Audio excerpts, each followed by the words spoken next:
मुदस्सिर और आप देख रहे हैं हिंदराज.com। खबर वही जो आपके लिए सही। आज हमारे साथ मौजूद हैं डॉक्टर संदीप पांडे जी और इनके बारे में बताऊं। इन्होंने यूनिवर्सिटी ऑफ कैलिफोर्निया से पीएचडी डिग्री हासिल किया है और अभी और रेमन मैग्सेसे अवार्ड से सम्मानित थे 2002 में, जो हाल ही में रवीश कुमार को इंडिया से मिला था। लेकिन इसमें खास बात यह है कि इन्होंने फिलिस्तीन के ऊपर इजरायलियों के जुल्म की वजह से उन्होंने अवार्ड वापस कर दिया है। ये एक बहुत बड़ा सेक्रीफाइस है, जिसको डिग्री भी वापस कर दिया यूनिवर्सिटी ऑफ कैलिफोर्निया से।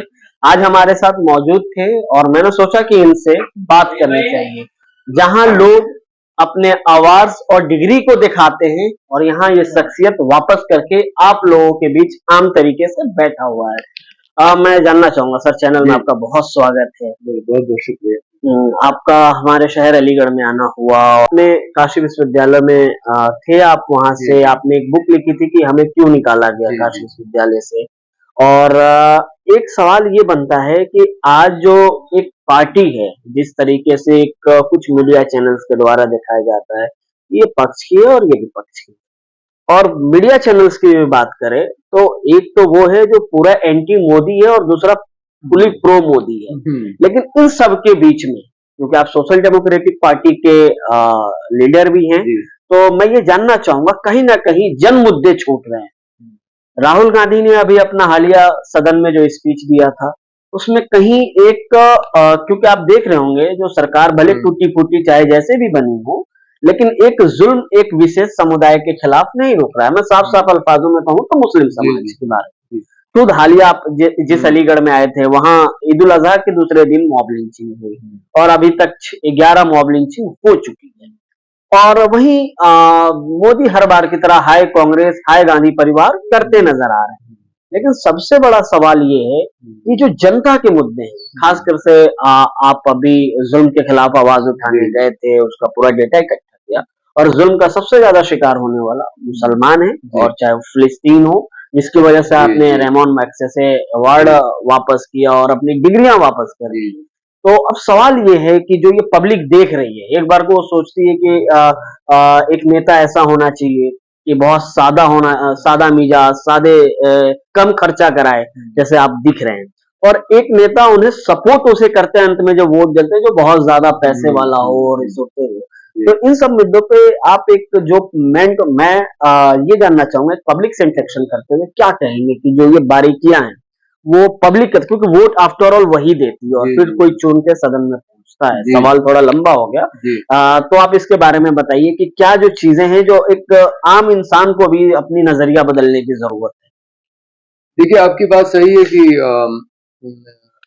लोग भ्रमित हो जाते हैं, अंत में जाके वोट वो जो पार्टी बहुत प्रचार पे पैसा खर्च करती है, चमक दमक दिखाती है, जाति के नाम पे, धर्म के नाम पे वोट मांगती है, अंत में जाके उन्हीं पार्टियों को वोट दे आते हैं।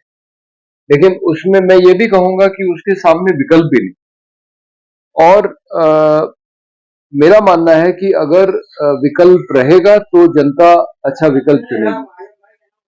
तो हम लोगों की पूरी कोशिश ये है सोशलिस्ट पार्टी इंडिया की तरफ से कि जनता के मुद्दे उठाए जाए। जैसे पिछले 4 साल से 2021 से जब किसान आंदोलन चल रहा था, उत्तर प्रदेश के अंदर जो हम लोगों ने मुद्दा उठाया है वो है खुले पशु का। जब से योगी आदित्यनाथ की सरकार आई है 2017 में, और गौ हत्या रोकने के नाम पे इन्होंने गाय का बाजार बंद करा दिया, तो जितनी इस तरह की गाय हैं जो किसान के लिए अब उपयोगी नहीं है, वो सारे घूम घूम के किसान की फसल खा रहे हैं। अब इस मुद्दे को कोई उठा नहीं रहा है, कोई भी राजनीतिक दल नहीं उठा रहा है, लेकिन हमने उठाया और हमने लखनऊ के आसपास के जिलों में ही एक आंदोलन किया, हरदोई, उन्नाव, सीतापुर, बाराबंकी, और 7-8 बार हम जिस गांव के लोग भी तैयार हुए वहां से जानवरों को लेकर निकले और हमने कहा अब इनको योगी के दरवाजे ही पालेंगे, अब योगी इनको खिलाएंगे। तो कभी हम थाने पहुंचाए गए, कभी जानवर गाड़ी पे लाद लाद के ले जाए गए। हम लोगों के प्रयास से 3-4 गौआश्रय स्थल भी बने, लेकिन हालत यह है कि गौआश्रय स्थल के अंदर गाय मर रही है क्योंकि वहां चारा नहीं पहुंच रहा है। इस समय उत्तर प्रदेश में चारा पे बहुत बड़ा घोटाला हो रहा है। लालू प्रसाद यादव को चारा घोटाला में जेल भेज दिया गया, लेकिन इस समय उत्तर प्रदेश में हर एक ग्राम प्रधान से लेके और ऊपर के अधिकारियों तक चारा घोटाला हो रहा है, जिसका खामियाजा गायों को भुगतना पड़ रहा है, क्योंकि वो मर रही है बड़ी संख्या में। आप किसी भी, मैं दावा करता हूं, आप किसी भी गौशाला गौ आश्रय स्थल में चले जाएं सरकार के, और वहां आप अगर जमीन खोदेंगे तो आपको बहुत सारे गायों की हड्डियां मिलेंगी। तो मैंने अतरौली थाना है हरदोई जिले का, वहां पे पिछले साल एक आवेदन दिया कि योगी आदित्यनाथ के खिलाफ गौहत्या का मामला दर्ज किया जाना चाहिए, क्योंकि ये सरकार है जिसकी वजह से गाय मर रही।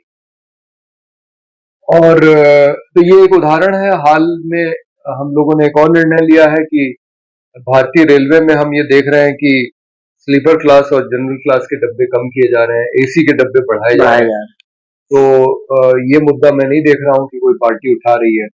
और आम इंसान जो आप देखिए, अगर आप रेल के जनरल क्लास या स्लीपर क्लास में चले और अगर वही दूरी आपको बस से करनी हो तो बस का किराया 3 गुना है।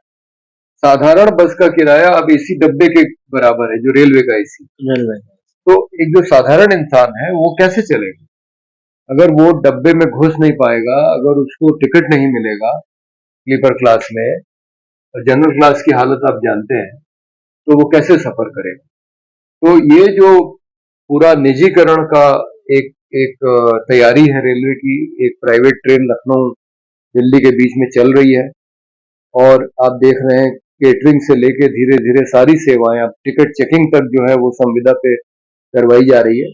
तो ये निजीकरण में जो ले जाने की तैयारी है सरकार की, मतलब ये सरकार एक ऐसी सरकार आ गई है जो समझती है कि उसे जो कुछ भी मिला है, वो नेहरू को की बहुत आलोचना करते हैं, लेकिन जो कुछ भी पुरानी सरकारों से उनको मिला है परिसंपत्तियों के रूप में, जितने सार्वजनिक उपक्रम हैं, उन सबको वो बेच रही है और निजीकरण कर रही है।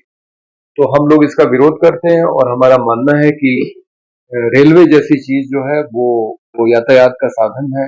रोटी कपड़ा मकान के बाद यातायात और दूरसंचार इंसान की मौलिक जरूरतें हैं, और ये सुविधा सबको निशुल्क मिलनी चाहिए। जिस तरह से दिल्ली में अरविंद केजरीवाल ने औरतों के लिए बस का सफर निशुल्क किया है, बस और रेल की यात्रा सभी यात्रियों के लिए निशुल्क होनी चाहिए।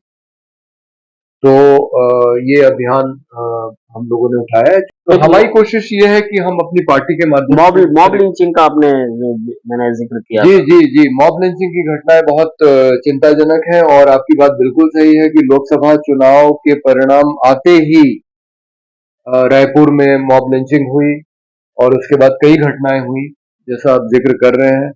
कहीं न कहीं एक ये नाराजगी थी भारतीय जनता पार्टी और हिंदुत्व के जो संगठन है, जो चुनाव में वो अच्छा नहीं कर पाए, तो उन्होंने अपनी नाराजगी इस तरह से उसका इजहार किया।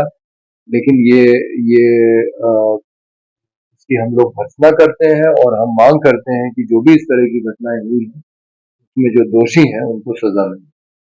ठीक है, हमारे साथ थे डॉक्टर संदीप पांडे। आपसे बातचीत करके बहुत सही मुद्दों पे बातचीत हुई, और आपको क्या लगता है अपनी राय कमेंट बॉक्स में बता सकते हैं।